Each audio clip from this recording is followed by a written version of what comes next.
En la clase de hoy nos toca tratar la teoría de la capa límite.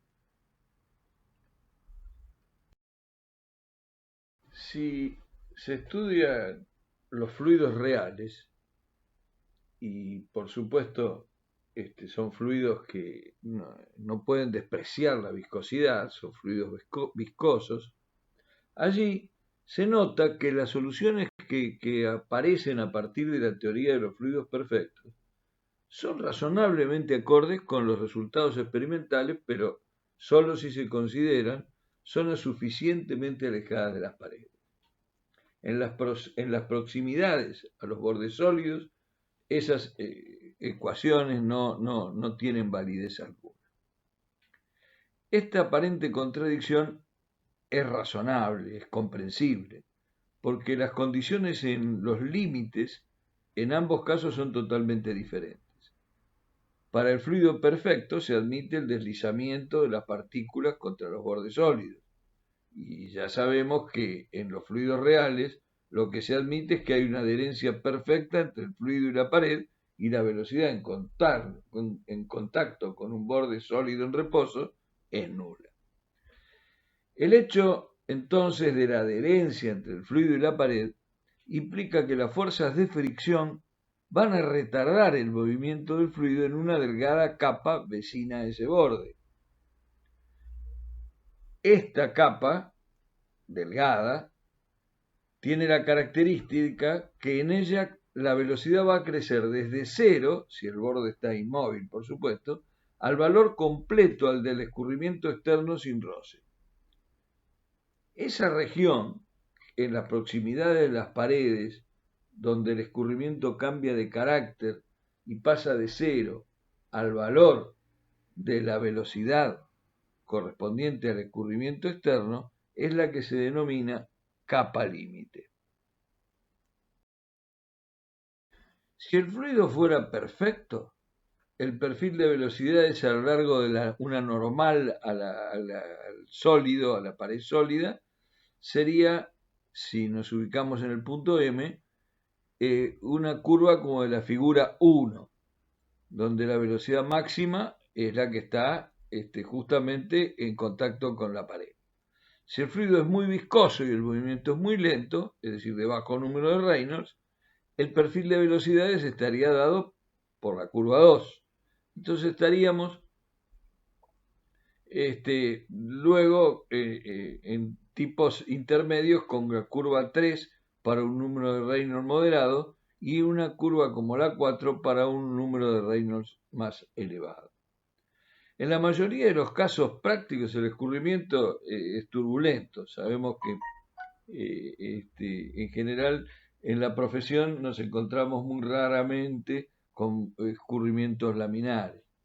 Entonces el número de Reynolds habitualmente es importante, es grande, y existe en realidad una pequeña zona en la que el perfil real se aparta del perfil teórico. Esa noción de capa límite, que es muy importante, vamos a ver para el cálculo de tuberías y de canales y demás, fue introducido por Pran en 1904. Y el espesor de esta capa es en general muy pequeño, a veces dicen que son algunos micrones o milímetros, en otros casos no es tan pequeña, de modo que se tiene la impresión de que los fluidos reales deslizan sobre la pared, pero obviamente ello no es cierto. Ludwig Prandtl definió el espesor de la capa límite como la distancia entre el borde sólido y la que alcanza a tener una velocidad del 99% de la velocidad no perturbada.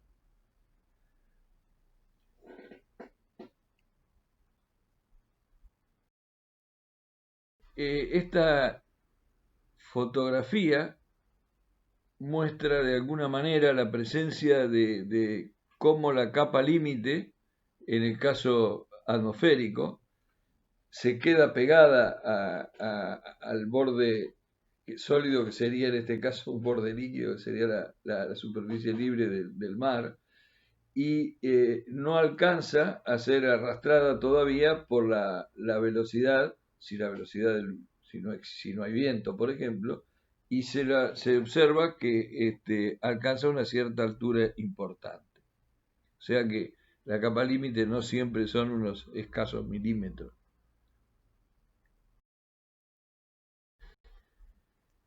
Tenemos que definir entonces espesor de desplazamiento. ¿Por qué?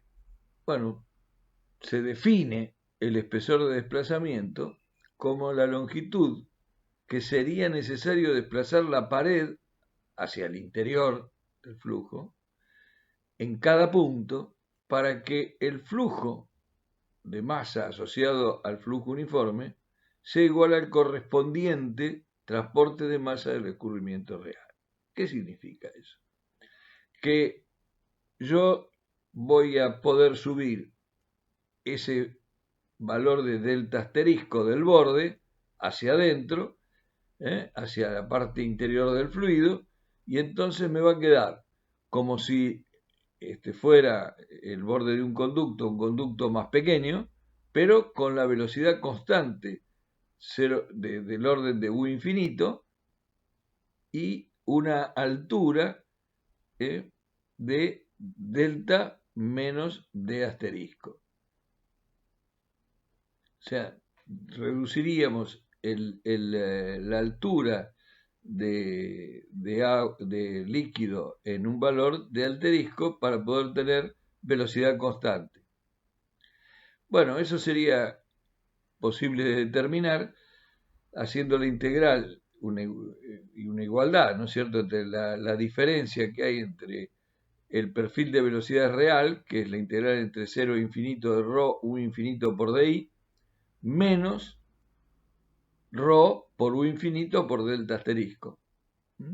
O sea, esa sería la diferencia, y eso tendría que ser igual al perfil real, que es el integral entre 0 e infinito, ρ por U diferencial de I. Y haciendo el trabajo de considerar que el infinito en realidad es el valor de delta, y trabajando con la ecuación, llegaríamos al final a que la integral entre 0 y delta asterisco de U diferencial de I sería igual a la integral entre delta asterisco y delta de U infinito menos U por diferencial de I. Es decir, que podríamos demostrar lo que decíamos al principio, que sería lo mismo entonces elevar en delta asterisco la posición del borde y utilizar una velocidad constante en delta menos delta asterisco para representar el movimiento. Puede ver acá donde la diferencia de la integral que habíamos calculado resulta igual a mover el borde en delta asterisco hacia el interior del fluido. Y ese delta asterisco es el denominado espesor de desplazamiento de la capa límite. Se desplaza ese delta asterisco y mantenemos el gasto constante, ¿no? El mismo gasto que en el caso real. Después tendríamos que definir algo parecido, que es cuánto tendríamos que mover el borde sólido, no para que pase el mismo gasto, sino para que tuviera el escurrimiento real en la misma cantidad de movimiento que ese perfil de velocidades constante hasta el borde. El sentido físico de ese espesor de cantidad de movimiento es por supuesto similar al del espesor de desplazamiento.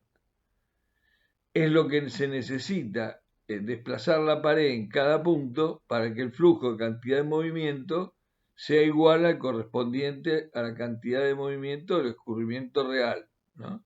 Y eso nos da un valor que, haciendo la integral, tita asterisco más delta asterisco es el valor que nosotros requerimos para poder mover el borde sólido y que nos dé un escurrimiento con la misma cantidad de movimiento. Lo mismo podríamos hacer, en lugar de un espesor de cantidad de movimiento, un espesor de energía cinética, es decir, cuánto habría que mover hacia el interior el borde para tener la misma energía cinética que la correspondiente al escurrimiento real, en el cual está la variación desde 0 hasta U infinito. Se hace de la misma manera y se llega a un valor alfa asterisco, que sería el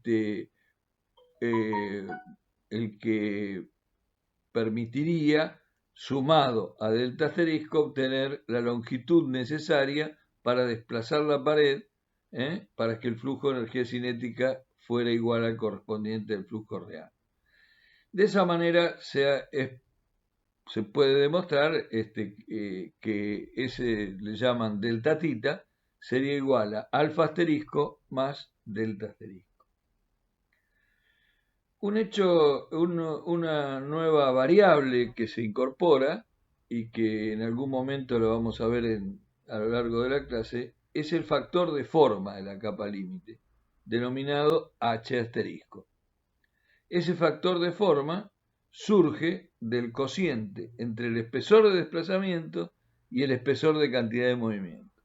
Es decir, que H asterisco sería igual a D asterisco sobre tita asterisco.